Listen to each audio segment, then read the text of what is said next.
Hello. I'm going to talk today a little bit about this module. We were asked to watch to fill out and get our survey of our character strengths. And so I'll mention mine briefly, and I'm going to talk about, in essence, the first three questions here to give a little more of an understanding of kind of how it fits with my core values and professional life, personal life, and just in general. So my top strength was humor and playfulness. It says you like to laugh and tease, bring smiles to other people is important to you. Try to see the light side of all situations. The second strength was honesty, authenticity, and genuineness. My third strength is kindness and generosity. Fourth, fairness, equity, and justice. And fifth, appreciation of beauty and excellence. All right, so the top one, humor and playfulness. This was not surprising to me. My character strengths, how they align with my core value. Well, my core values were integrity, encouragement, and strength. And so I talked about that last week. Now, humor and playfulness fits into all three of those for me because it's just kind of how I show up. So I talked about integrity. That's this idea of, saying what you mean, meaning what you say. And I do that in a way that's a little bit different in my class, sometimes my students. I think my students would probably tell you as much as anything, Mr. Crawford, he's very real. He's gonna be very straight with you, he's gonna be very honest. And he says some kind of funny things and he tells some crazy stories, and I've done a lot of different things, so it allows me to talk about a lot of different things. And the fact that I have 6 kids, 2 engineers, one, got her doctorate in public health, and then one that's a digital marketer, and a couple that are in the Air Force. So I have a lot of things to draw from. So being funny and me being playful and encouraging my students and having a strength of character and integrity, it all kind of fits together. Where do your strengths show up in your personal, professional life? Well, my kids would tell you I say funny things a lot. When I coached in college, my guys I coached, they would always tell me, Coach, you say some pretty funny stuff, man. I don't know. I probably have a very dry sense of humor. I observe a lot, and so I've always been that way.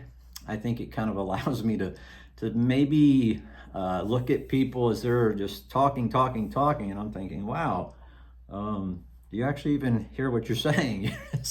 You're filling up a volume of words, but I don't know if I understand what you're talking about. So I kind of have a different look about things. So how your strengths connect with cultivating culturally responsive relationships. Well, if my students recognize that I'm playful and I'm not going to beat them down all the time, but just bring up things. Here's a quick side note, just kind of a good story to kind of, this is more like the fourth question, recall a situation which your top strengths shined.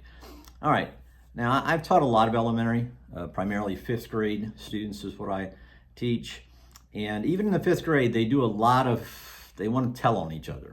They tattle is what we would call it back in the day. And so I came up with this idea one time that I actually had a bunch of orange forms. I made it look very formal. And I had a large ear that was on a large piece of paper I put on the wall. I had a desk with these orange sheets, and you had to fill out. So if they want to come and tattle, it's like, well, no. Before you talk to me, you need to go fill out a tattle form, and you're going to go tell your tattle to the tattle ear, literally. Now, nothing is funnier to me than when these kids, they like, okay, and they would walk over, and you'd see a kid talking to an ear. So anyway, and they kept cutting in, right? And then, well, they eventually recognized the tattling thing. It's not worth the time to go over to the tattle ear. Plus, they probably recognize they're talking to a picture of an ear on a wall. And so even that brings a little bit of, what are you doing? Is this really a good idea to talk to this tattle ear? Come on. So it self-corrects. And so I do things like that in class. I took that down after the first month because I realized people quit tattling. They didn't want to fill out a tattle to tell the tattler, the tattlee, all that sort of stuff. they recognized and self-corrected. So these sorts of things happen a lot in my class. I'll have a kid walk up to me, Mr. Crawford, I don't know how to do this math.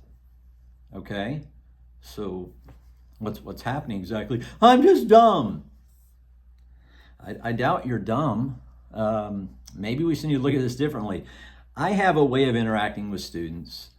I like to interact with them on the level that they understand, and I have to get a hold of their attention. You know, I call myself an edutainer. I'm an educator, but I have to entertain them. I have to get their attention. And if I don't have their attention, I'm not going to have much of anything accomplished.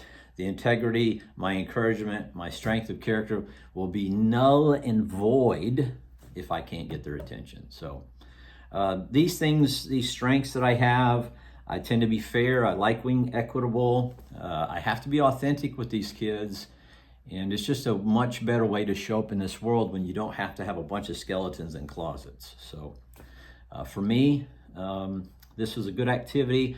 It was very long. I had to fill out a lot on that little, I was surprised actually, because at one point in time I thought it would save it, and then it didn't save it, so I had to redo it. But I hope this kind of helps. This is sort of my ideas of what I got. Authentic happiness, survey of character strengths, and I hope this is beneficial to anybody. Thank you, and I look forward to reading, seeing your videos, and interacting with you guys.